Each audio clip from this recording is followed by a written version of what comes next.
Electric Lodge presents Notes from the Underground with Josh Berkowitz, where we talk to alternative storytellers, comedians, dancers, musicians, poets, and filmmakers about life, art, and we may just talk about nothing at all. Recorded live from Soul Journey Studios in Venice Beach, California. Yeah, all right, so we're here with Rachel Kann. It's Kann, but Kann. This is great. It's a great way to start the combo. Don't cut this out. But Kann sounds like other Kann, like Jewish last names that I grew up with. It totally does. So Kann. Well, here's the thing. Kann sounds less Jewish. Okay, but here's the thing. None of us are Khans or Cans. We're Kohen. Kohen. Khan or Kohenim. Anyone listening who's like, what the hell is she talking about? That's like the priestly lineage. Kohen means priest in Hebrew. And so Cohen, Khan, Kagan, Katz is Kohen Atzadik. So Khan, I mean, not Genghis Khan, obviously. Not Shaka Khan, but Jewish Khans. It's just a like bastardization of Cohen. But my bastardization happens to be Kann. But we're really neither. It's Cohen. Yeah. But it's like a really kind of interesting thing because it's like, say the colonized version of my name right. You know what I mean? That's wild. Well, but nobody ever does. Like there's another wonderful Jew named Todd Goldberg. He's an incredible fiction writer and an incredible human being who I work with. And he's one of my mentors and I've known for many years. And he actually, when he heard me be announced as Kann on stage and he was like, it's Kann. And I was like, no, it's Kann. And he actually he was like, no, like it's Kann. Like he fought with, like he couldn't, his brain, like, you know how some people are really uptight about pronunciation of their name? Yeah. So I'm not uptight about it. So like people say it wrong and I'm just like, whatever. Cause I know it's actually Bat Cohen, which means daughter of priest. Bat is daughter. Cohen. Can you tell me, so I want to give some context for you here and how you and I met, 3 weeks ago? Yeah, but we've probably known each other like a million lifetimes. I know, I feel like, exactly. So I loved the event that you had. Thank you so much. We had a little priestess party here. Priestess Razor, right? It was like, it was wonderful. Thank you so much. And Josh, you were amazing as well. Your performance was well, it was really wild because that night was so spiritual. Mm-hmm. And I'm a spiritual as hell guy too, but I'm spiritual as hell. I'm a spiritual as hell guy, yeah. And but the way I approach it is kind of like a more gritty, almost nasty spiritual edge or something. Well, the sacred and profane are very intertwined. There you go. Yeah. Yeah. So can you tell me a bit? I want to talk about your poetry. Okay. It's really nice. Thank you so much. I mean, that what's that video? The video called that? Did it just go up on YouTube? Tell me what you saw in it. The Businessman. Okay, yeah. So that video, it's a poem called "I See You," and anyone who's listening and wants to see it, it's on Facebook. You could message me on Facebook. Anyone listening, if you can't find it, but probably if you just put in "I See You," it'll come up. Mm-hmm. And soon to be posted on YouTube as well. So maybe by the time this is up, you could search it on YouTube or on Facebook to see the new produced version of the video. So that was a video produced by an organization called Uplifting Content. You want to hear the origin story of the video? Yeah. First of all, I want to say there was something so satisfying in what the video was, and I can hear it now. Yeah. Can you hear me? You sound great. Oh, great. Now I can hear you. Okay, great. So there was something so satisfying about you shouting poetry in a businessman's ear. That is such an archetypal, resistance, especially in this time right now. Mm-hmm. And just you being in his ear and the music kind of hitting behind, thank you so much. Behind you. It was really nice and it got me excited for the night.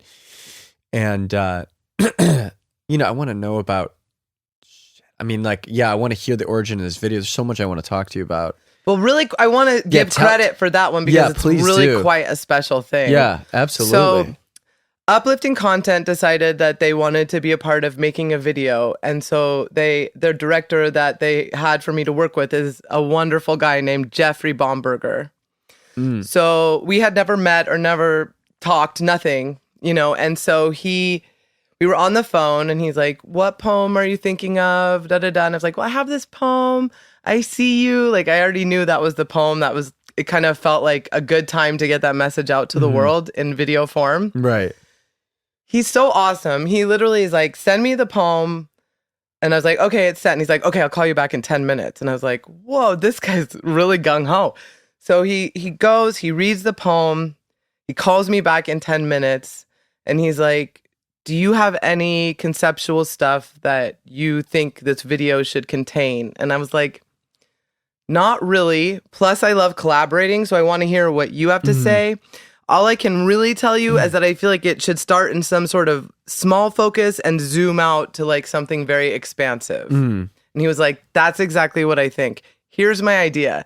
And then like lays out the entire storyboard for the entire video, like beat by beat, which I don't want to say too much because I want the people listening to watch it. Right. So like pause the podcast and go watch it if you want. But it was so exciting and so brilliant because he had this whole kind of very literal, linear narrative storyline, which is not my normal kind of my videos tend to be more surreal and, just non-linear and more poetry artsy than a linear story, which I also love. But I was so excited by his clarity and the idea of doing something with a storyline like this.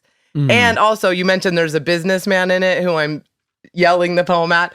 And he's not even an actor. Like the minute he told me the idea, I was like, I know the guy. I know the perfect guy for this. His name's Joseph Ray. We should give him credit too. Oh yeah, sure. And he's a personal friend. And I knew that because he had kind of gone on a similar journey in his life, that he would totally be able to capture it. And I mean, isn't he he's awesome. Oh, it's wonderful. His first time acting as far as I know. Oh, I mean, sometimes when you get first time actors, those are the best. Yeah, I mean, because he had a personal investment too, but he also just has the luck and blessing. And like, I'd like to give myself a lot of credit for casting him because he's so on screen. Like his face is so open and he's so just kind of present and wonderful. And so you strike me like as to somebody, toot my own horn, toot for casting him. Yeah, you strike me as somebody who, well, one of the immediate things I recognized about you was the gratitude thing, like where, at your event, you just had gratitude for everybody constantly. You just went with that. Thank you. But there I go again. But thank you for acknowledging my gratitude. Yeah. Where do you think that came from for you? And has that always been the case for you? I think my parents are pretty awesome. So I don't think I was raised to be a spoiled brat. Like I was raised right in that sense. So that was not helpful. the kind of, I hate almost the term of the Jewish princess and the Jewish prince. And I still think I'm a Jewish princess. I'm a Jewish prince. Bit. Yeah, I mean, I'm not going to act like I'm yeah, right. I think I am, but they just raised me right to say thank you is what I'm saying. Yeah. But I also think like in my life, I've struggled a lot, which is rad with like emotional stuff and depression and like suicidal ideation and just a lot of deep pain. Yeah. And like really the way I've found towards healing is gratitude. So it's really me too. Not like, I'm so elevated. It's really survival. I text between a guy and I, and we do gratitude lists almost every night and morning. And it's just this subtle, I mean, sometimes it's not subtle, sometimes it's big and explosive gratitude. But even just doing like a little list of like whatever the hell it is, I'm grateful for, cheese. Like what? Hell yeah, anything. Cheese is great. Delicious. But I was kind of embarrassed last week. I was in Pasadena. I had just seen this show, and then afterward I went to Earth Cafe and I ordered a cheese plate, and they brought like a freaking stack of cheese like up to the ceiling. To me, and it was embarrassing for some. It was a little too much cheese for once. Wow. Yeah. A little indulgent. Yeah, it felt indulgent. I find that shocking about Earth Cafe. I would think they're like Was Yeah, it like did you order like an appetizer platter for many? I guess party, it was for many people. Was it like $80 or anything? It was really expensive. I think you ordered like a party platter. Speaking of like food and stuff, I've been having major stomach issues recently, running to the bathroom and like. Thank you so much. I'm so happy your listeners are getting to. Yeah, I tell them the truth. Yeah, always Don't the lie. truth. Yeah. And so I have to go to Abbot Kinney and get like a $20 meal of something vegan. Is it helping? To reset the stomach. Yeah. It is helping. Good. Yeah, it helped. Yeah, last night I was like, it's painful to like get the check and like give the tip at Butcher's Daughter. I guess I'll plug Butcher's Daughter. It was painful. Like, I'll plug. Great plug. Butcher's Daughter. It hurts to give them money. Yeah, exactly. Yeah. No, but we're kidding. Butcher's Daughter. We're talking about that your food is such good quality. Yeah, it's such good more. That it should cost more. So you got a vegan meal at Butcher's Daughter. Yeah. Butcher's Daughter. And it was frustrating because, it was filling, but not like filling enough. Not filling the way that really gnarly junk Jr. food, is, like just like a fist of fat down your throat, and all your feelings get shoved down, and it's like you're good. Yes. I get it. This is great. I totally understand. But what the thing I know what you're talking about, but like the thing is, you can if you're eating you can keep eating. Just keep eating till you're full. It takes longer. You know what the best thing for this is too? Apples. Apples is good for your stomach? No, it's good for finding the feeling of fullness. Like if you eat something and you're like, I'm still hungry because I didn't get that fist of like despair punching down the French fries or whatever it is. Like have an apple and you're like, oh, I'm craving chocolate. Have an apple. And if you're like still craving it, have another apple. It's the only thing I've found that has actually worked. See, I love apples. Mm-hmm. My only complaint about apples, and I get chills just thinking about it, is wow. My only complaint, but this is a big complaint. Seriously. When you go to bite into an apple and your teeth doesn't puncture through and your teeth skid along the skin of an apple, we could write a poem about this. I'm already taking notes. Worse than nails on a chalkboard for me. So why don't you cut the apple? That would be my first thought. Cut it. Cut it. Yeah, but I still sometimes when I bite and then the skin still... Well, if you cut the apple, you put your teeth in the fleshy part, and then the skin, the bottom teeth, bite down with the top in the fleshy. It usually works. Yeah, I gotta say, my mother's really good at laying out fruit, like for later. For I don't live with them, but I'll show up to take the dachshunds out. Wiener dogs. So they're local, and they have little doggies. Brentwood. Yeah, wiener dogs in Brentwood. Love at my parents for me to hang. Dachshunds are incredible. Such good doggies. Yeah. I can't even get into it right now. But are you sure? Yeah. Okay, well, I'll say one thing, and I'll bring it back to Electric Lodge. I want to say another thing about gratitude, but we should keep talking about food. First of all, I'll say I'm grateful for my wiener dogs, and then we'll get back to other gratitudes. So when I first performed here, the very first time, which one was that? This was October 2012. Okay. No, May 2012. Okay. And Rabbi Lori Shapiro, who you love and have a deep relationship with, she just had me write a 30-page timeline on the Electric Lodge, and it started in May 2012. Wow. And it was talking about this detail. And I had this, my parents had a giant frame picture of my two wiener dogs, like a blown up picture. Oh my God. And okay, that's amazing. Yeah. Like how big would you say? Because like you can't see listeners, but the gesture he's doing is... So I'd say about 5 by 3 feet. Holy... Yeah. And they love these dogs. So I literally, for this performance... Can we know the dogs' names really quick? Cuba and Havana. Cuba's bigger. She's brown. Okay. And Havana's black and tan. This is so... I really want to meet your parents right now. If we can You'll meet them soon. Okay, amazing. Good. Yeah, they're around. Okay, back to the dogs. Yeah, but I basically... They had this blown up picture framed. And for the performance, I took it out of the frame and brought it to the performance. And I was with this band. And at one point, I just stopped. I picked up this picture and I'm like, it's my wiener dogs. It's my wiener dog. And I don't know, it was a hit. Sounds like a hit. Anyways, that's enough about me. Let's talk more about you. Tell me about your favorite poets. Okay, but can I say the thing about gratitude? Yeah, sure. Yeah, we got more gratitude. But what I was going to say, like, seriously, I think this can be kind of problematic. Like, that was me performing, like doing chanting and singing and doing poetry. So my feeling about that stuff is I'm really not, like, you know how you'll hear poets sometimes say, let me bless the mic. Mm-hmm. Like, you're not blessing anything. You're blessed that there's people listening to you. Like, I'm the one receiving. If I get to perform and share a poem, I hear you, and anyone is sitting still and listening, I am overwhelmed with gratitude. right? I never think, oh, you guys are so lucky you get to hear me do a poem. Let me bless the mic. Like, it's just, this is actually something I could write a poem about. This is amazing. You know, because pure so this is why reception, you see me in a state of gratitude when I'm performing, because I get that I'm the one receiving. Wow. Like, I'm so lucky in that moment.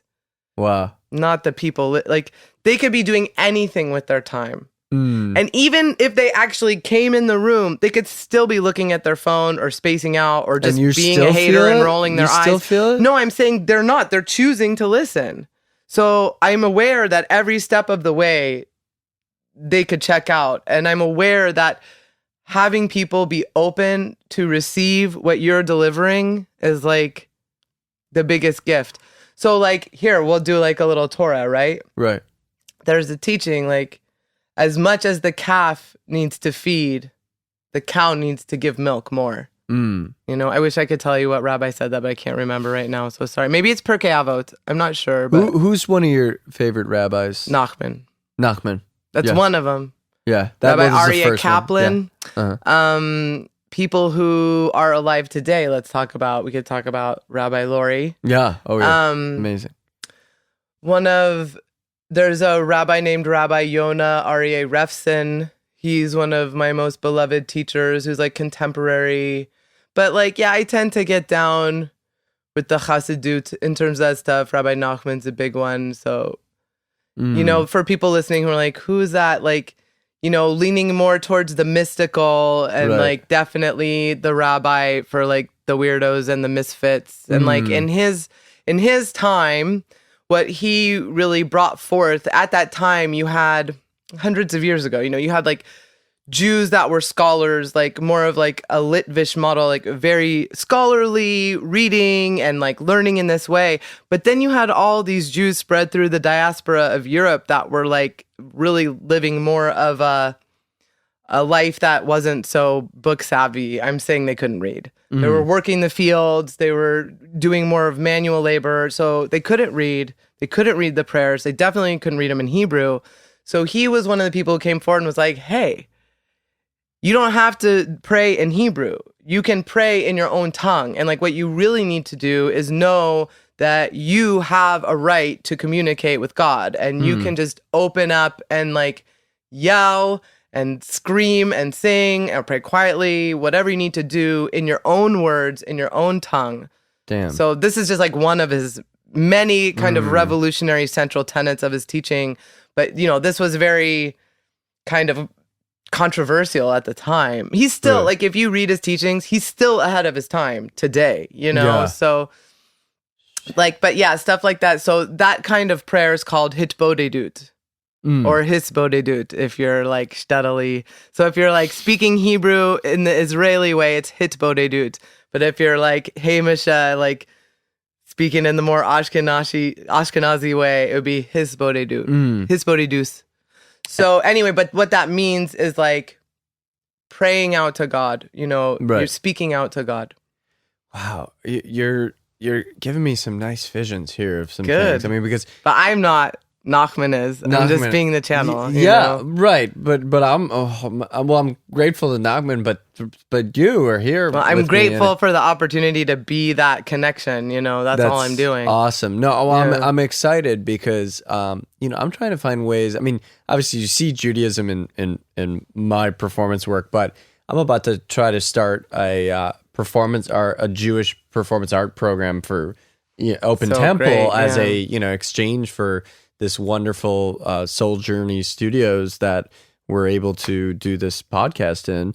So I'm trying to find out what that is. But what was great about doing your event was that was an opening for it. And just, what you're talking about, this Jewish, the misfits was a exciting Rabbi term Nachman was, And who kind of What did he rub up against? Like, well, I mean, even just that, because like what I was just talking about, because like it was like, no, you know, other rabbis are saying, no, you have to go by the book, and if you have to learn to read Hebrew, and if you can't read, you know, even the people who were like arguing and against him kind of loved him, I think. Like, this is my own personal thought. Maybe not. Maybe they hated him, but like maybe now in heaven they're all dancing together, you know, because like really, like we need people like him, you know, even if like people are walking the straight and narrow, we need people. I mean, it's not like he was just some, I hesitate to make him sound like he was just some kind of rebel madman walking around. He was like a very, very high, holy teacher. I mean, I can't remember, but I think he was like 13 when he became a rabbi. Like he was a very advanced Jewish spirit, like a soul that is do you never seen like the likes of him. You know, I haven't gotten into enough, or maybe you could tell me whether it's worth it. Martin Buber. No, yeah, get more into him. He's amazing. Yeah, I remember when I was a kid at family camp, we'd sing the song, Buber, Buberator. Oh my God, that's amazing. Yeah. And, you know, I'm trying to find my way back into Judaism. Yeah, I'm a great person to have in your life for that. This is why I'm excited. Definitely go towards Martin Buber. Like his central tenet, you know, do you know about his main book, Ich und Du? Yeah, I and Thou. Yeah, what's that about? So basically, like what he's talking about there is like, what is it to have a real connection with someone? Like, and that's where the sacred is like in two human beings genuinely connecting, like genuinely having an open heart and presencing each other and listening and receiving. But again, like this is just the tip of the iceberg of what, but yes, definitely run towards Buber. Awesome. And there's a lot of, you know, we should talk more, but there's like a lot of really interesting Jewish performance art that I think you would be excited about. We need to talk about that because I'm literally starting Monday. To explore this. I mean, I don't even know if Lori knows to what extent. I mean, I told her and I told Joel too, you know, Dr. Joel Shapiro, and they both sounded excited about the idea. But I'm like ready to, like, it sounds like something I need to do. It's awesome. So the other thing that I think is really important about this that I feel like I've been saying a lot lately is that everyone who's Jewish is being Jewish right.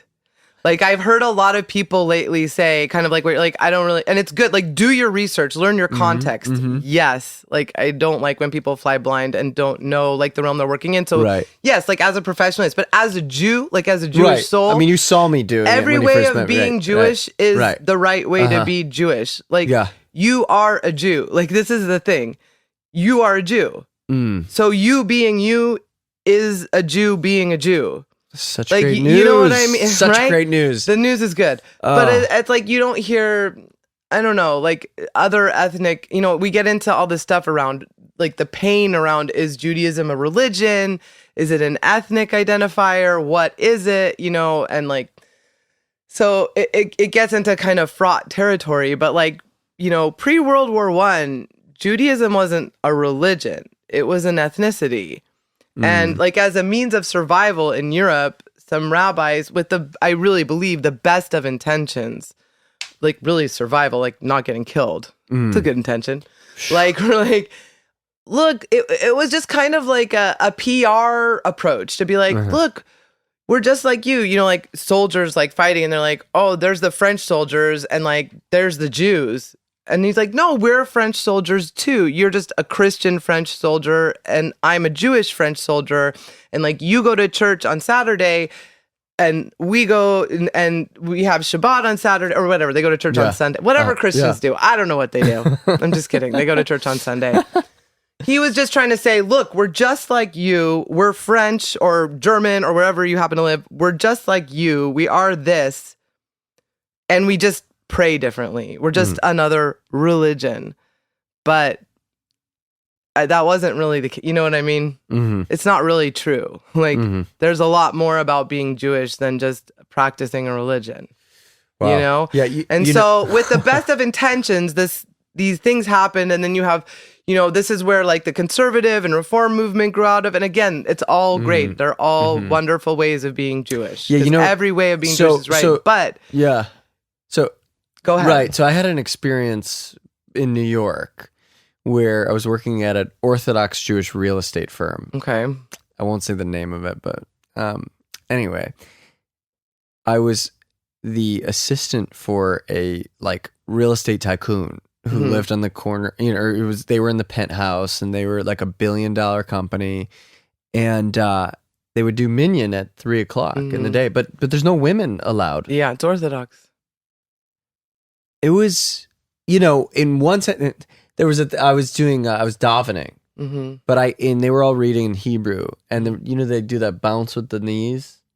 Or they like leaning forward back. That's called shuckling. Yeah. Shuckling. So they were shuckling, and then every so often somebody would like their knees would bend, and then they do a deep bow. That's part of the Amidah prayer too. Right. Yeah. And I couldn't understand in the Hebrew.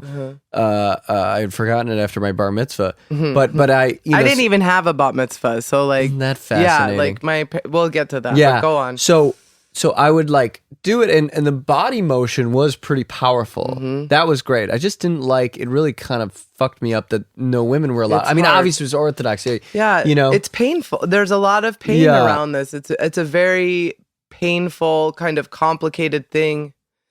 And like when I went, did I interrupt you? Did you want to say more about that? Well, I just want to say briefly that I'm trying to make connections here between Judaism and performance art, because what I ended up doing out of my frustration and anger and watching these guys, do this prayer, but then kind of be really cutthroat businessmen. It was very disturbing. And then on Fridays, the real Orthodox, these were modern day Orthodox Jews who ran this, modern Orthodox? Modern Orthodox? Yeah, modern Orthodox. They'd wear kippahs, but it wasn't, and then the Hasidics would come in on Fridays to ask them for money. And which isn't something all Hasidic people do. No, these were certain people listed, Right. And and they do tefillin, and they wrapped tefillin on me for the first time, and it was really powerful, and the arm it triggered something in my arm, which was really amazing. But there was a mix of, Jewish empowerment and a bit of Zionism there, and then an anger too. And I remember I went and I showed up as a Hasidic guy to a performance, and I picked a fight with the audience, and it was wild. And by the end, though, there was there might have been some kind of self-hating stuff in there, but at the end there was then the audience was yelling stuff back, and you could see all their kind of reactions, but at the end there was something like that happened where I'm like, we're still here, and so I'm just kind of playing with this idea of the fact that you're saying that you're Jewish, whatever it is, whether it's going through the frustrations of the spectrum between, Orthodox and Reformed. And obviously Reformed for me, in some ways, growing up Reformed was too loose. It's too light. For me, it feels Christian. I feel like I'm in, like, I never fit in those environments. And sorry, I shouldn't just say Christian. It felt like a Republican business meeting. It's like people in suits and an organ. It feels like what I was traumatized as a child, what I experienced as Christian church. I don't want to say, because like Jesus is awesome. I'm a fan, and like there's awesome Christians. But in my personal past experience, church felt like a place that was kind of scary and dangerous, and a lot of people in business suits, and like very representative of like the right wing things that feel not like me. Right. So conservative and reform temples can have that feeling for me where I'm just like, I'm like a weirdo, mystic, artsy person. Like I don't feel comfortable in this environment, and I can still have a lovely experience, and like it can be beautiful, but I'm just aware it's not really my vibe. And then for me, I can go to like a more Hasidic like shul where you have like things that are problematic. Women separated from men, a mechitza, which is like a wall that separates the men from the women, or the women aren't allowed to sing, or the minyan is only men. But like everything else for me feels much better, because like we're talking about wild mysticism and we're praying in a way that is ecstatic, and and so it's all, like being born on earth in the material world is just kind of like awkward and painful and fraught, and there's just gonna be like Amen. weirdness everywhere. But like this is what led me to like doing the priestess program, which I was like very kind of, which I want to hear it about. didn't like, I've known about it for a very long time before I dove in, because I kind of had to feel my way through a lot of that stuff. The other thing that's interesting is that my personal experience in Orthodox environments, whether it's modern Orthodox or more mystical, more Hasidic, is to feel much more respected as a woman than I do in just the mainstream day-to-day stream of life. Mm-hmm. So it's like and that doesn't make it okay, anything that is problematic. Oh, I was afraid that was going to happen, you guys. Oh, that's Sorry. fine. I've set it I had an alarm just go off, you guys. It was for the morning, but I set it for PM.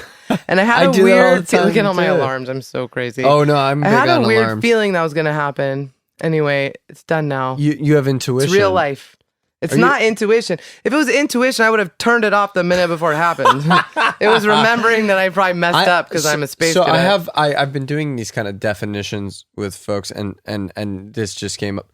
What, like, there's things we could decide that you would want to define, but intuition just came up the other day.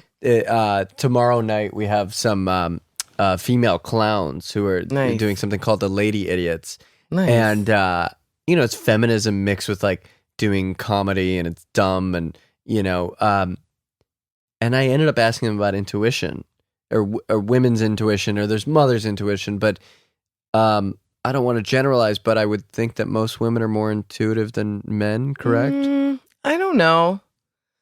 I'm just putting it out there. I don't know about. I just want to talk I about think intuition like and feminism. Women's intuition, like I guess I do believe it's a thing, because like sometimes like someone will try to pull something over on me, and I'm just like, you just know. And but I'm just like, why are you not aware yet about women's intuition? Like thinking about the person doing, like, we're gonna find out. Like you've been through this. That's funny. Yeah, I think that there is a women's intuition, but I think that men have complete ability to be just as intuitive as women. Oh, for sure. And a like man have who's in touch with his intuition. I mean, right? But I think I just think,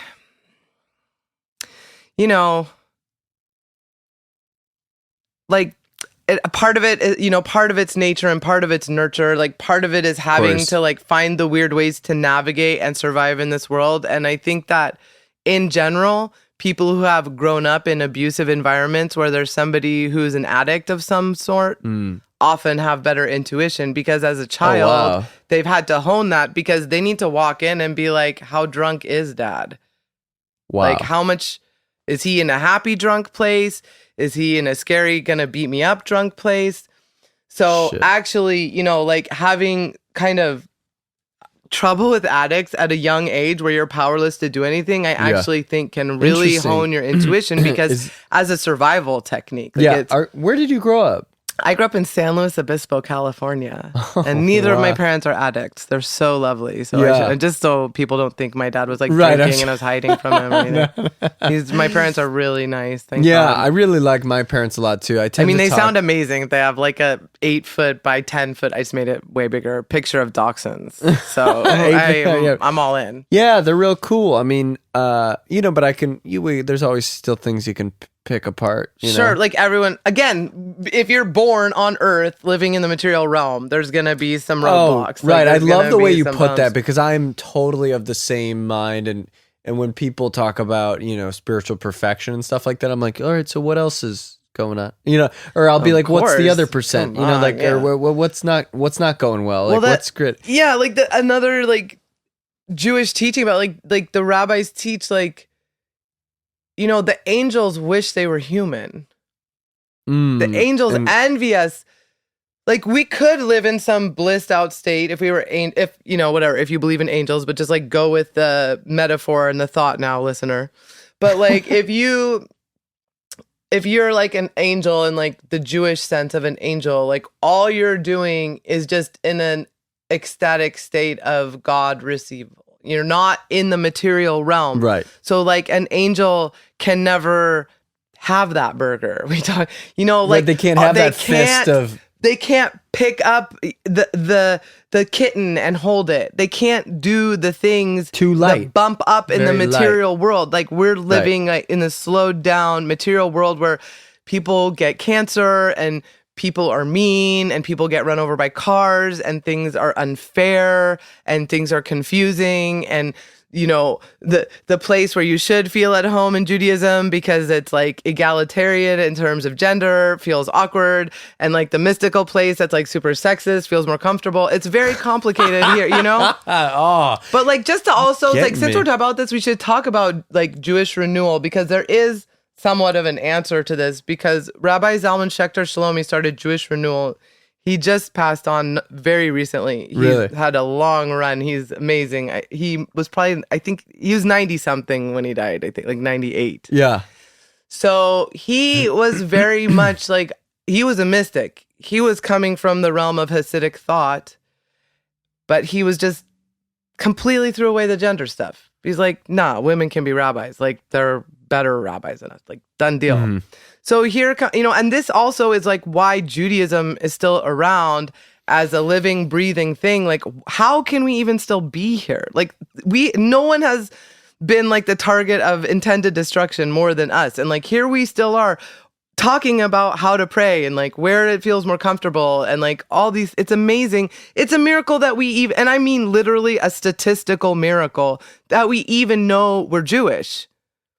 Like, let alone that we're alive to be born, but that we're not like, crypto Jews at this point, where somebody pointed a sword at someone, 5 generations back and was like, be Catholic and you get to live. Like, I don't know that I could, Wow. I meet people all the time. They're like, oh, hello, I'm Christian Abramowitz and I'm Christian. And I'm like, honey, you're a Jew. Like your family went underground. I feel like I meet people, I'm like, you're so Jew. Like your family went underground. So just the fact that we even know we're Jewish is like such a testament to our respective ancestors. Like anyone who's, like what a blessing that you had somebody who was so brave that they're like, nah, I'm going to stay Jewish, or like whatever that was. But to bring it back to the mystical, like, so why are we even still here to have this conversation aside from that is because Judaism really is a living, breathing tradition that we struggle with and we change.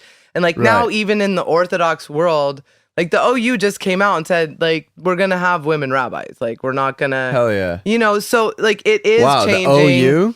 That's check and see, like check my facts. It's like a big fight and like it keeps going back and forth and like someone could be like, no, they just said this, but like it's a conversation being had and like the facts keep shifting as it's like settling down.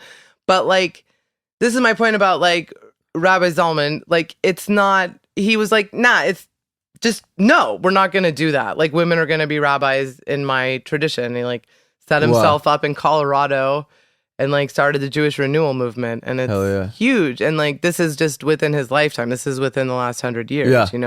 Totally using the mystical stuff and saying just the sexist part we're gonna just not have.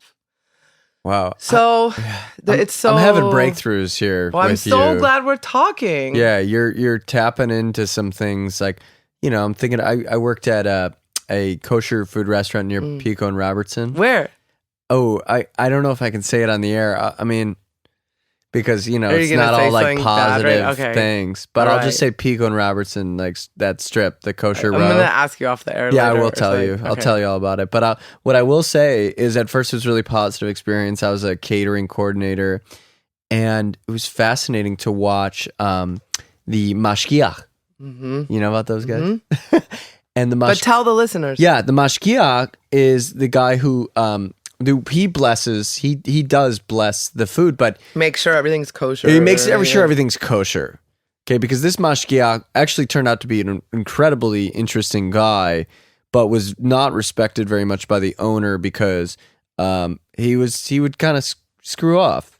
He'd kind of like mashgiach would be on his phone in the break room like 90% of the day, and then the owner would have to go in and be like, "Well, you do nothing," and I was also kind of judging this mashgiach for a while, but then he ended up having to be the replacement mashgiach for this big bat mitzvah at this mansion in Beverly Hills, and then he needed a ride back. He didn't drive, and so we drove together. And he basically told me he was a recovering drug addict, or recovering heroin addict, and I'm like, oh, this dude's legit, like, yeah. And if he's like a little wacky.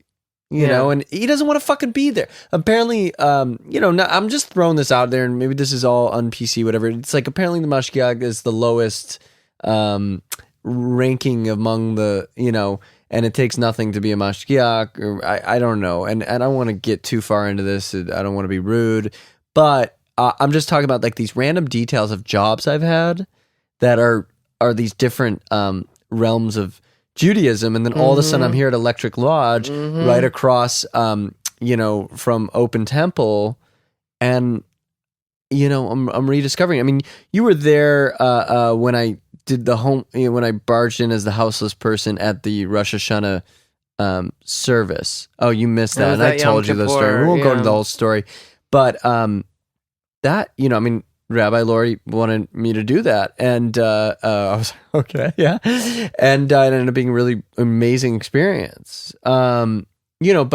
yeah, the Torah was open. Disruptive ritual. You know a bit about that, right? Well, she had me do the same thing at Yom Kippur. Yeah. I just wasn't homeless, but I was like a crazy person, like busting in, interrupting the service. Oh, and really? Was it this year? Yeah, I missed it. Rabbi Lori is a rock star. Oh, she is. She's really doing something special. I really see why you two are close. Yeah. I really get it. Yeah. Thank you. But like, this is like, I want to just say, since we're talking about like these little things, I'd be like, wow, look at all these interesting things in my life, like in workplaces and all these things. Like, to me, just since it came up, like, this is God. Oof. What is God? Like, is God like a dude sitting on a cloud? You know what I mean? Like, this is God. Like, how can life like provide us these little nuggets on the trail? Tell me this when I may redo my bar mitzvah, not because it wasn't great, but there was it was reformed, and all the kids of course wanted to go to the party, and at the party there was some Christian girls there, and then me, little 13-year-old hornball, would dance with the Christian girls who would like get freaky. And oh my God, this is this podcast. Christians, we love you. Yeah, right. I'm not anti-Christian. We don't think you're sluts. Honestly, but these girls weren't Christian in the sense of like good Christians. They just weren't Jewish. Yeah, you're just calling. You're like an Amish person who's like the English world. I don't know how rude to be right now, because I want to say something. These girls were white trash. Oh, that's okay. But I'm very bad. But I will, out of gratitude, I will say that they really like. It was very exciting at the time to dance with them. Yeah, that's good. It's incredible. And but there was all these issues of like at my talking about narcissism. I talk about it on every podcast. I don't know if it was my idea or what, but there was this big this really cool black guy, Gerald, who was one of the MC. But he was like, I don't know what his deal was, he was like, all right, we're gonna have you do a dance to a Justin Timberlake song, Dirty Pop. Nice. Yeah. So little bar mitzvah dance. So me and this 6'3" black guy, and my brother was like 10 years old. I'm 12 or 13. We did a You're dance. 13 for sure. Yeah, I'm about to be 13. For sure you were. And I guess that was my bar mitzvah. But you do it now when you're 12, apparently. Yeah. Really? Because I think girls are 12 and boys are 13. Oh, interesting. Well, you got to schedule it early because you might miss it. That makes sense. Yeah, everyone's busy and booked up. The temple's booked. Fine. Yeah.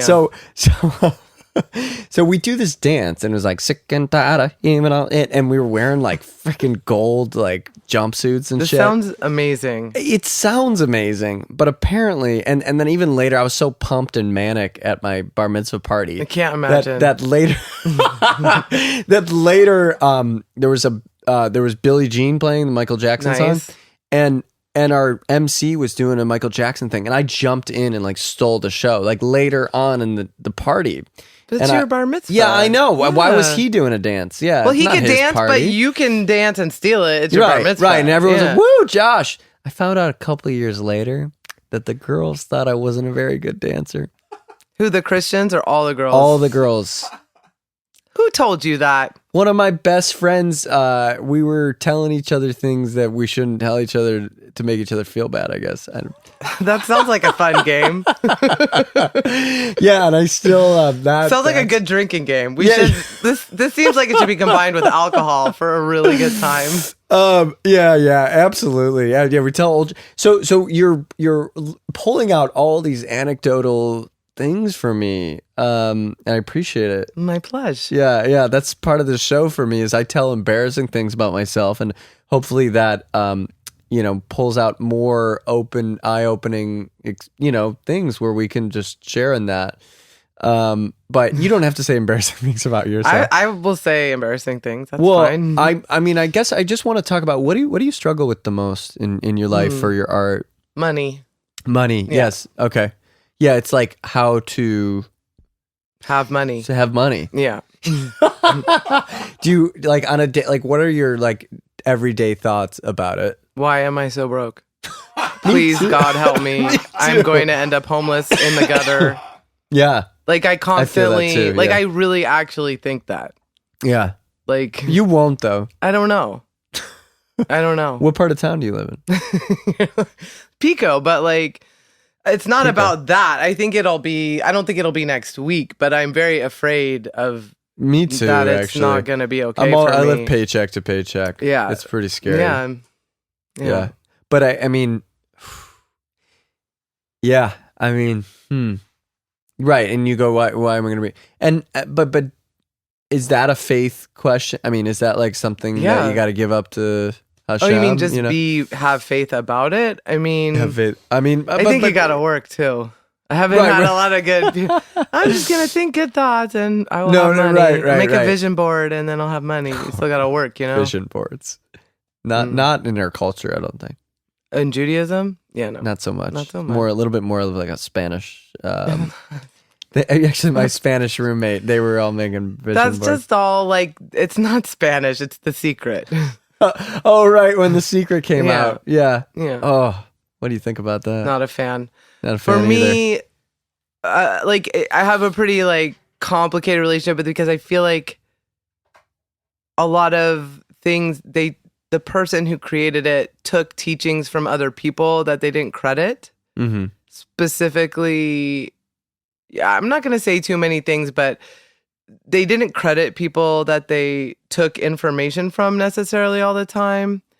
And so I'm never down with plagiarism or let's say just non-attribution, maybe more than plagiarism in this case. But also like the universe is not a slot machine. Hell no. And so I felt like it gave a lot of permission to people to be like, don't worry about, people who are struggling because that's what they created in their reality and you're creating this in your reality. So, get the car and get the house and it seemed like very material based.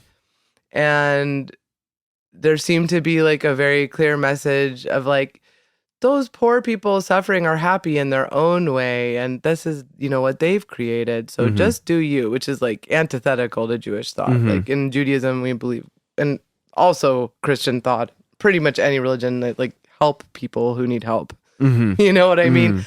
Yeah. So with all of that said, as I've watched the success of The Secret in terms of like new thought is unprecedented. Oh, interesting. Still to this day, I'm sure in terms of numbers and sales. New age, right? Yeah. I mean, so I think that in a way it was like a kind of a growing pain, like a stage, maybe collective culturally we had to go through. Right. Because so it's like to lure people into to spirituality. Maybe, like, but I don't think that was I don't want to say that because I don't think that was the intent of the creators of The Secret. But I just think in the larger picture of like, just say specifically US/Western world consciousness, that like I have seen quite a few people kind of come through what it had to offer and evolve, you know, kind of build on that into a really positive thing. So I kind of see it as a stage of development that we collectively as a culture had to go through. Eckhart Tolle, Power of Now. So I was just talking about him last night, so I won't go into it too far, but he, for me, like when I was 18 and I wanted to first get into spirituality, it was a great starting point. You know, I still go back to him. I think he's still intelligent, multi-millionaire. Kind of tough, you know, to... Why? I want people who do good teachings and stuff to have abundance. Like, that doesn't make me not trust someone. Yeah, it's maybe have some you mind read, like, a lot of his defensiveness origin story? Like, he was, like, very depressed and suicidal. Oh, yeah. So yeah. Right, where's my block, then? It must be something in my block about money and authenticity. Sounds like it. And get rid of that block or you're never going to have money. Because you're always going to choose authenticity. I know you enough already to know that. So if you have a decision in your head, but I'm happy when people whose spirituality are rich. So I'm telling you, if you equate having money with inauthenticity, you personally, from what I know about you, you're always going to choose authenticity. But do you do that too? No, I think you can be authentic and have lots of money. Right. What's your block with it? I mean, I'm trying to understand. Like, it's stupid. But I'm a poet. It's not a good way to make money. Let's talk about, we got to go soon. I know. But I was trying to get to poetry, but we were having such a good time talking about Judaism and all sorts of... It's a great thing to talk about. What is poetry? What is it? Yeah. And who are your favorite poets? To me, it's like saying, no. I just think it's like saying, what is a song? Like, I don't think calling something poetry necessarily means it's good of any level of quality. I mean, like poetry on the deepest you could have level. A terrible limerick, and I still be like, well, that's poetry, you know, or like the worst hip hop lyrics ever. Like, I'm like, that technically is poetry. What's poetry on the deepest level for you? But that's what I'm saying. Like, it's just like saying, what is red? Like, it's a color. You know what I mean? Yeah. So poetry to me, like, is in its poetry most is a philosophy. basic, fundamental sense. I don't think it's a philosophy, though. It's just a type of words on a page. So that's what I'm saying. So to me, it's like an economy of language. It's like saying as much as you can with as few words possible. Even if it's really long. Like Song of Songs is super, super long. That's if you guys aren't familiar, it's a great poem by King Solomon or whoever, you know, whatever. Right. But yeah, and then there's the archetype. It can be really, really long, but it's still economical. You know what I'm saying? Oh wow, that's a new that lights up something for me. Then the poet, though, there's the archetype of the poet. But just to say, on the other side of that, you can have a haiku that's flabby. Like, it's not about the size of it makes it economical. Like, you could have a haiku where I'm like, there's too many words there. Like, it has to be a certain number of syllables, but are you like maximizing each syllable? So like, that's what poetry is to me, is like, are you like getting the most bang for your buck out of like every single letter you're using? Every single piece of every word. You know? So even if it's 1,000,000 pages, I still want it to be like the best use. Like you can make a flourless chocolate cake the size of a Hershey's Kiss, or you can make a flourless chocolate cake that's, you know, 1,000 pounds. It still has no filler. See what I mean? Yeah, I think so. Okay. Yeah, I'm thinking about, I just have a struggle about the poet. Like, what is it? I mean, maybe you don't think in these terms, and you're helping me break these. It's like there's the performer and then the poet. Or like, when I think of the poet, and maybe this is a false assumption, not you. You break my assumption about this. But when I think of the poet, I think of like a Charles Bukowski, alcoholic, dark, isolated. Oh, that's kind of a cool archetype to have for poet. Yeah, like most people think of the poet and they think of like, you know, like a feather quill pen and like, you know, kind of, or like an Emily Dickinson. Oh, well, I like Emily Dickinson. I like all those things. I'm just saying, like, if I was going to fall into any, I think I'd rather be like the Charles Bukowski. Yeah, like I think when people think of poet, they just think of kind of someone rarefied, like shut off in an attic somewhere, I think. Well, Dickinson's an archetypal poet for me, but Bukowski's an archetypal poet for me. You like Bukowski? Yeah. Yeah, I like him too. I've like copied Dickinson him too. Oh, Dickinson's great. Yeah, I mean, I spent time in New England and read Dickinson and freaking loved it. Yeah. That for me, it is a very private self, I feel like, for me.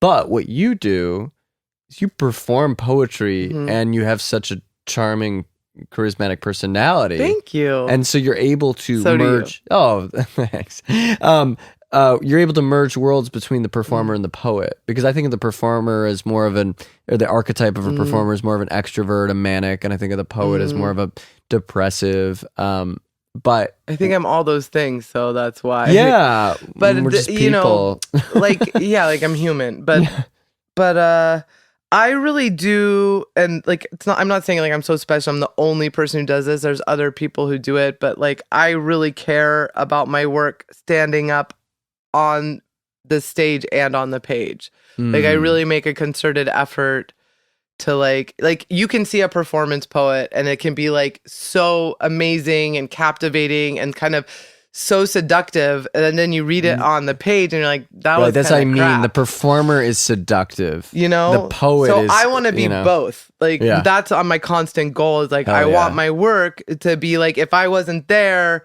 you wouldn't read the poem and be like, and they're like, oh, that's pretty good. Wait, but if you saw Rachel do it, like I never want to be that. Yeah. I want to make sure my words like stand up on the page as well as the stage, which by the way, I'm going to do my plug now because it's a great time to do it. Please do. Yeah. Everybody listening, I have a new, speaking of being on the page, it's so hard to get published as a poet.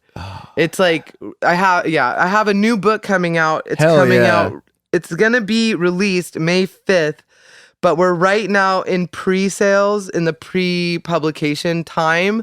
So you have until March 10th to pre-order the book. Anyone listening, I'll do it. I would love it if you did that. And the easiest way to get the info, since we're like listening to something, is just go to my website, which is rachelkann.com. Not con, but can. I'm just kidding. Rachel Kann, really... K-N-N though, because it's usually spelled with an H too. Yeah, right. So RACHELKANN.com. The book is called A Prayer on Behalf of the Broken Heart. And there's a link right at the top of my website. So it's that would be the easiest, sanest way to find it. And like, you'll be supporting an artist, supporting independent publishing. It's a great gift. It doesn't even have any curse words. You don't have to stress about giving it to anyone. It's like a little bit Jewy, but if you weren't Jewish, you wouldn't feel excluded from it. And it has like a heartbreak poem, obviously, because it's called A Prayer on Behalf of the Broken Heart. And it would just be really awesome if you felt like buying it. That I will buy it. I'm talking to the listeners, but thank you. Like, I would love it if you bought it too. Yeah, I was moved by what you just said. Like, I'm excited. I'll show you. Because the cover art's really cool. And you guys can see it on the website, but it's really such a nice story because that looks great. When I write for a website called Hevria, which people should go check out too, especially because of what we're talking about.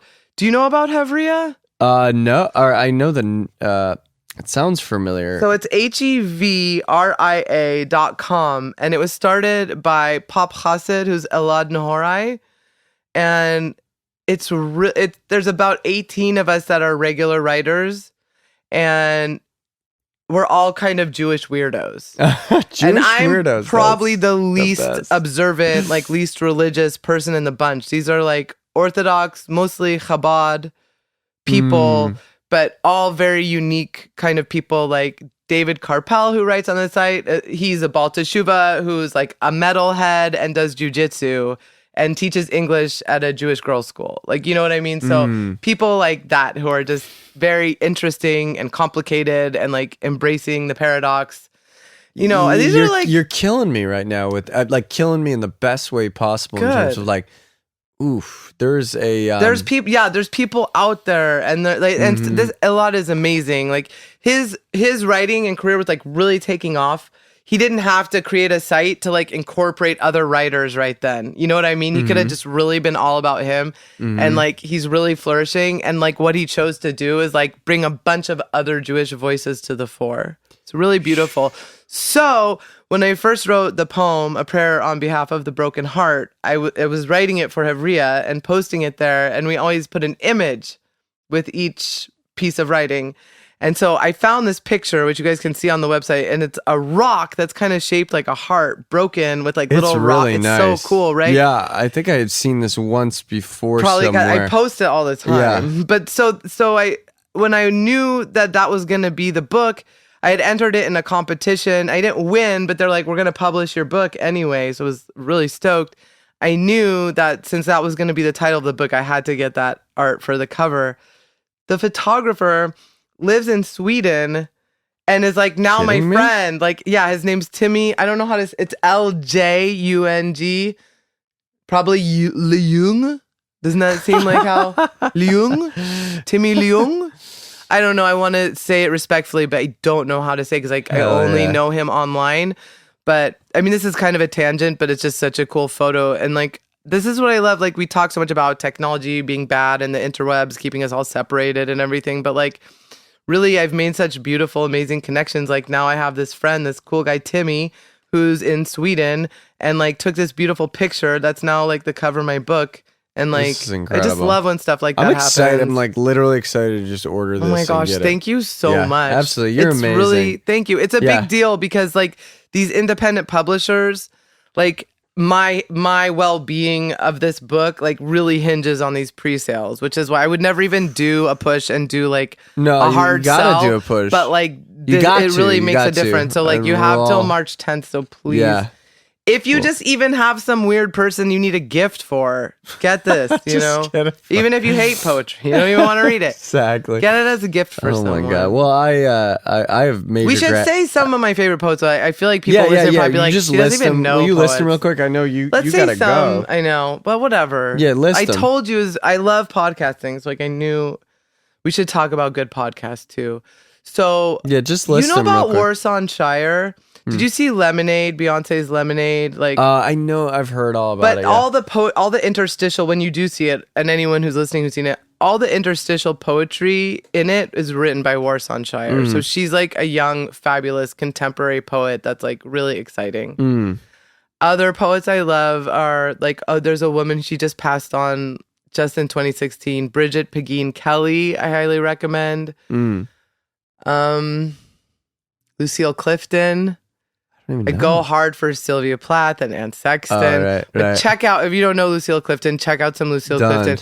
I mean, it's really easy to find her stuff online. She's ubiquitous. But if you email me, I'll send you like a little collection of her greatest hits. She's awesome. Yeah. I mean, these are just a few. There's so many great poets out there. That's exciting, yeah. King David is a great poet. Oh, yeah, right. Like, that's another thing I really had to, well, we were talking about King Solomon. Right.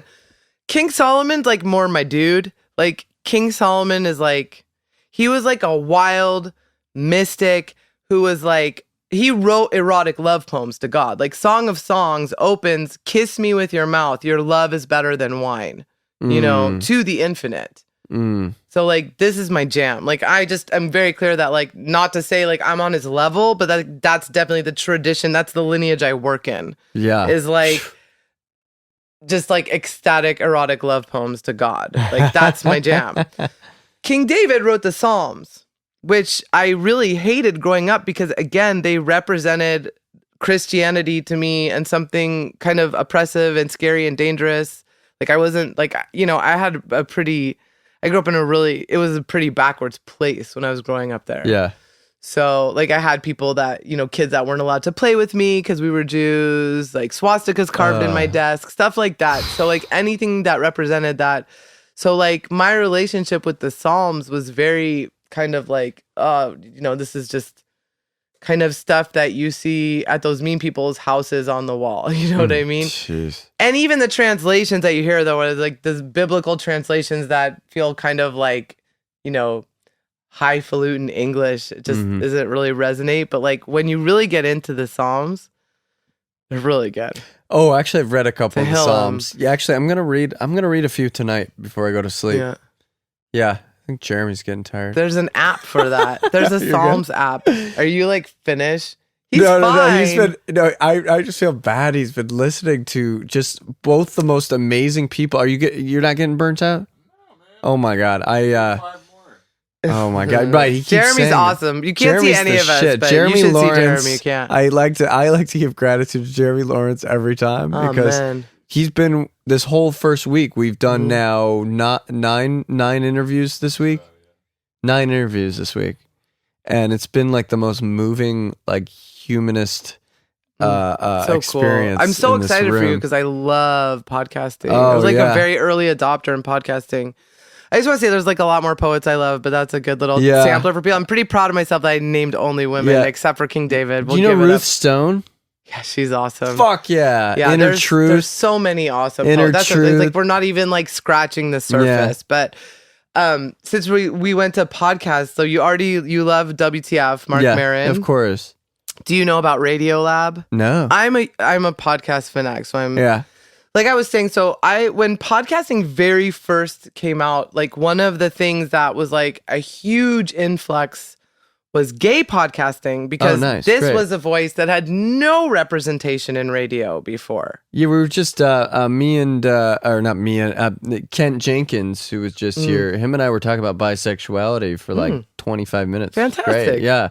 Great thing to podcast not even to talk about the sex, but just being a human. Yeah, yeah. You know, so I kind of came up as like this token fag hag in podcasts. Oh shit. You know, so like, and I had a podcast with Reagan Fox called Eat Bird, and I was like a regular guest on a podcast called Yeast Radio, hosted by the fabulous Madge Weinstein, the bloated Jewish lesbian, who's the guy named Richard Bluestein. And that podcast is like still going strong. So, it's very near and dear to my heart is my point. I love podcasting. So these are podcasts I want to recommend to you. You already know about WTF, which will be great. Radiolab. Okay, gotcha. It's so good. And I can just find it. I can look it up. Very easily. Like go in your iTunes app. Probably everyone who really does it hates, like I should probably say use Stitcher or something. Stitcher, we're going to look into whatever. Stitcher. If you just Google you're gonna be a Radio consultant Lab. on this. We could bring you in. I'll come talk to you guys anytime. Yeah. Like I love podcasting. I think we could like hang out and just talk for I love long. podcasting. We could literally, like, I wish you would have gotten the earlier slot. I was and teaching we could just, Zumba. It was like very so we could fraught, like, because my I'm Zumba like, talk. I'm fucking tired. Okay, so we can stop, but like, let me just tell you the other podcast really quick. Radiolab. Listen. Yeah. Okay. Yeah. Radiolab. I'm all serious eyes, but you guys can't see them. On Being with Krista Tippett. Oh, that sounds great. It's so good. Krista Tippett is extraordinary, but basically she interviews like religious leaders, scientists, like poets, and like sociologists. It's like the best. Like they're literally talking about life and like what does life mean. I just love talking this about life. This is legit. Like this is a great On podcast. Being. So listen to On Being, but more like chatty ones. Like WTF is more Chatty. you know. So I also want to recommend to you The Read. That's a great like chatty podcast. READ. Yeah. Yeah. Like they're reading people. Like, you know, I'm gonna read. It's drag queen talk. Don't worry about it. Just listen to The Read. It's like telling somebody, like it's telling them off, like telling them everything that's wrong with them. You read them. That's incredible. So The Read is a great one. I just feel like there might be a few others that I'm forgetting to tell you, but those are great ones to listen to start. You've given me so much inspired information. Baruch Hashem. You got a lot on your plate. You got Rabbi Nachman. You're going to look some Aryeh Kaplan. We didn't really get into him, but he was like a deep interpreter of Rabbi Nachman. And he's very contemporary. Like he died, I think, in the 80s. So he's contemporary. Yeah. At very young. Like I think he was 40, maybe 38. Right. Very young. Kabbalist. Well, okay, I'm not going to call him a Kabbalist. A mystic. You're going to look at that. You're going to look at some Reb Zalman, and then you're going to look at Radiolab. You're going to look at On Being. Right? Yeah. Okay. Oh my God. Tonight. Any podcast by Al Letson. Just put this name in your brain. He has a few different shows. Yeah. Not only is he like a dear friend of mine from like back in the day, an amazing poet, but like NPR a few years ago had a contest to like pitch a podcast, and he friggin' won. And his podcasting is like incredible. So anything you see that's that a Al whole Letson new world, is doing, Jeremy. well, you're in it. You're already up in it. Yeah, it's on. It's on. I'm doing this for the rest of my life. I don't care. You should. Don't care. It's a great thing to do. No one will stop you. Nobody better stop me. They can't. Yeah. They can try. They can't. Yeah. Will you tell Rabbi Lori how great this is? With pleasure. With pleasure, I will. Is there anything else that we brought up that we didn't get to? Do you want to tell people to come Saturday night? Yeah, so Saturday night, UnPlug LA. People who are listening to this in the future and they're like, whatever. We're talking about March 4th, 2017. Yeah, March 4th, 2017, 7 p.m. doors. I think the show will start at 8. We have 2 groups from Wet the Hippo Collective. You're going to be like, who the hell are these? Deep Squeeze and The Merge. We have Boise Thomas hosting. We have Rachel Kann. And I was doing poetry. My poem called High. So like that's all I want. Great. It's about getting high. Yeah. Oh, great. Like, but different ways, like getting high on God, getting high on how to get high. Like that desire for transcendence. You love this show's like a spiritual comedy show. Nice. I have a feeling. This is the perfect piece for it. I booked it. They asked me because I Thank you for booking me then. Oh, absolutely. Yeah. Thank you. Oh my God. I'm so honored. Me? You know, it's funny you're because like some pretty interesting these reboot acts. people and everything, like they even like a few years ago brought me to like work. Like I was like a helper and something, and I was like, when are you guys gonna have me perform? Please, can I perform at UnPlug LA? Last year I'm like so happy to be here. Yeah, last year I was. I mean, I'll be busting my butt, I'm sure, in some way on Saturday. But last year I was like really exhausted during it. I had a high voltage show the night before, and then a year later to be able to book it is pretty cool. So I'm just gonna say on the air too that I'm doing high voltage in May, so that you can't unbook me. I really want to do it. I will not unbook you. I think it's the 4th too. Isn't that what we said? Let's just look so we can invite people now, because the hordes of people listening to this who are in LA or LA adjacent regions would like to come. So, Josh, I'm sure you've heard about it if you're an avid fan of this show, because you already have avid fans. Wait a second. Dude, the first Friday in May is May 5th, Cinco the de release Mayo? day of my book. Oh shit! I'm it's totally on. doing on. your show. Oh, done. You're in. My publisher is sketchy, so we can't even cut that out. Cut that out that I just said that. It's independent. My publisher is independent. Are you seeing your time code? Seriously, cut that out.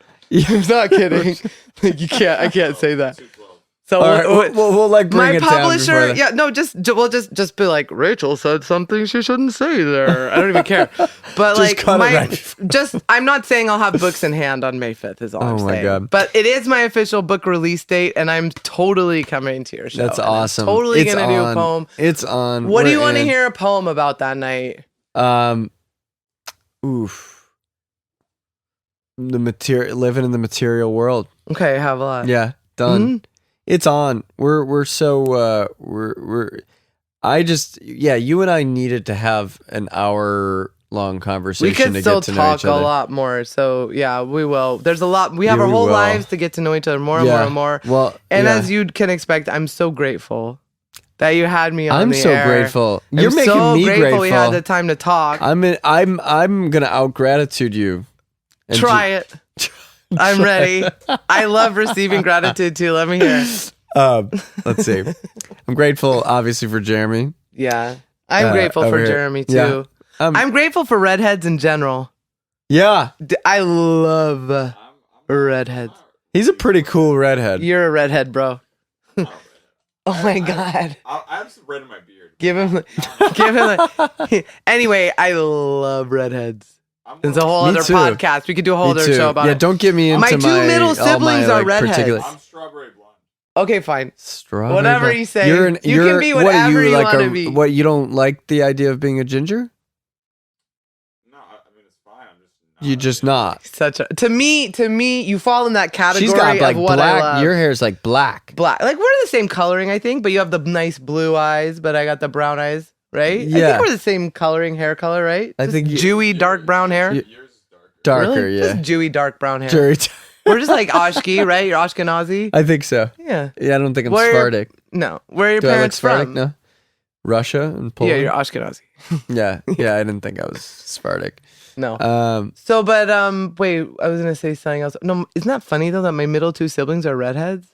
And then my baby sister has my coloring, and my parents like pretty much have my coloring. But I found out when I was in Israel that this happens a lot with the Kohen, that there's like some recessive redhead gene, or like you'll see like guys where they have red in their beard but they have dark hair. I got a little red in my beard. Yeah. My dad too. Yeah, so. that's wild. Well, Whatever. we Blah, could talk blah. for fucking ever. Whatever. We could talk. Let's talk I for kind 10 of in hours passing next week. mentioned the website, but please come to rachelkann.com if you Done. want to know more. People listening, like there's shows coming up. There's shows. I'm going to be in New York too. So like even if Hell you're not, yeah. just come visit me at the website. Say hi. I'm on Twitter, Rachel Kann, Facebook, Rachel Kann, Instagram, Rachel Canny Poo, because the other Rachel Kann got it first. She's rad. She's like 20 now, but like I've known about her since she was like 15 or whatever when I got Twitter first, but she got Instagram first.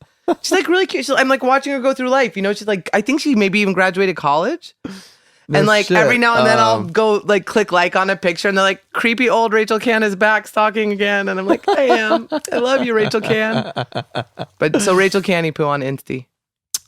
I'm the most grateful here today. I'm super. I don't know if you can because that's how much I love podcasting, but we keep discussing this later. You're teaching me how to do it. I like it. I like your style with it. Doesn't it feel better to be Yeah. like stoked and grateful than over it? That's just like Oh my my God. MO in life. No, like it's being really good. cool It's either and over fear. it. It's either fear or gratitude. It's either panic or miracle. But you know, you can be too cool for school. Like it's a vibe you can carry, and it's kind of hot. Like people can do it really good.